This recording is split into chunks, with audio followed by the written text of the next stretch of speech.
Welcome to Story Time with Lola. Today we're going to read Little Grunt and the Big Egg, a prehistoric fairy tale. It's written by Tomie dePaola.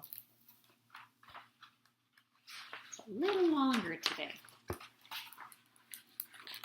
Once upon a time in a big cave past the volcano on the left lived the Grunt tribe. There were Uncle Grunt, Aunt Grunt, Granny Grunt, Mama Grunt, and Papa Grunt. Their leader was Chief Rockhead Grunt. The smallest grunt of all was Little Grunt. Little Grunt, said Mama Grunt, the Ugga Wugga tribe is coming for Sunday brunch. Please go and gather eggs. Yes, Mama, said Little Grunt, and off he went. But eggs were hard to find. Little Grunt looked and looked.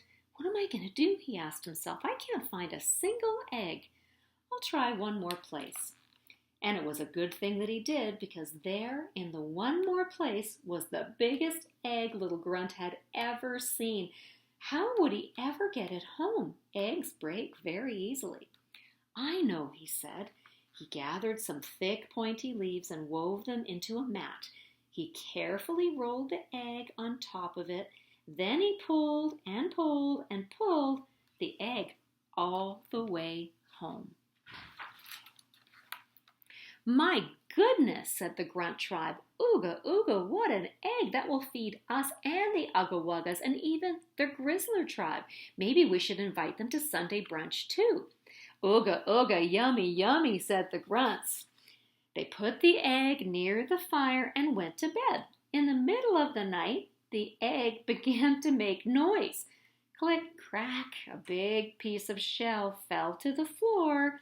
Click, crack, clunk, plop. The egg broke in half, and instead of the big egg sitting by the fire, there was a baby dinosaur. Wow, said the baby dinosaur, and the Grunt tribe all woke up. Ooga, ooga, they said, what's that? Chief Rockhead Grunt said, all I know is it can't stay.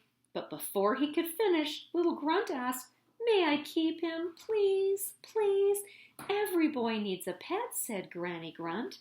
Against my better judgment, mumbled Chief Rockhead Grunt.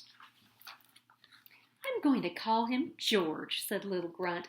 Little Grunt and George became great pals. But there was a problem. The cave stayed the same size, but George didn't. He began to grow and grow and grow. The cave got very crowded. And there were other problems. George wasn't housebroken. George ate all the leaves off all the trees and all the bushes all around the cave, and he was still hungry. George liked to play rough. George stepped on things, and when he sneezed, well, it was a disaster. The next morning, Little Grunt took George back to where they had found him. Goodbye, George, said Little Grunt. I'll sure miss you. Ah, says George. Big tears rolled down their cheeks. Sadly, Little Grunt watched George walk slowly into the swamp. I'll never see him again, sobbed Little Grunt. The days and months went by, and Little Grunt still missed George. He dreamed about him at night and drew pictures of him by day. Little Grunt certainly misses that dinosaur, said Mama Grunt. He'll get over it, said Papa Grunt. I still say a cockroach makes a nice pet, said Granny Grunt. That night, the cave started to shake. The floor began to pitch, and loud rumbling filled the air. Earthquake, cried the Grunts. No, it's not, said Granny Grunt. Look, volcano. Sure enough, steam, rocks, and black smoke shot out of the top. Big rocks and huge boulders tumbled and bounced around in front of the cave. We're trapped, shouted the Grunts. What are we going to do? Don't ask me, said Chief Rockhead. I resign. Now we have no leader, cried Aunt Grunt. Now we're really in trouble, shouted Papa Grunt as lava poured out of the volcano in a wide, flaming river. It headed straight for the cave. There was not enough time for the Grunts to escape. All of a sudden, the Grunts heard a different noise. War, wonk!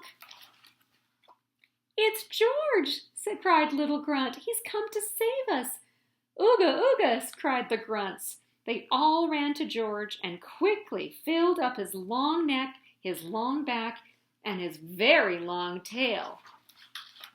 And before you could say Tyrannosaurus Rex, George carried them far away to safety. "As your new leader," Papa Grunt said, "I say this is our new cave." "I like the kitchen," said Mama Grunt. "When do we eat?" said Uncle Grunt. "I can't wait to start decorating," said Aunt Grunt.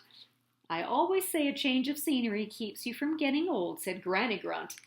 "And George can live right next door," said little Grunt. "Where is George?" asked Mama Grunt.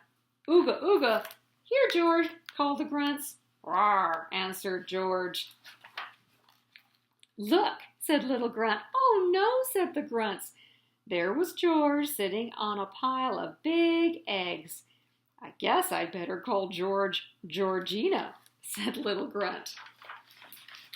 And they all lived happily ever after. Oh, that was sweet. Thanks again for joining me, and until next time, remember, Lola loves you.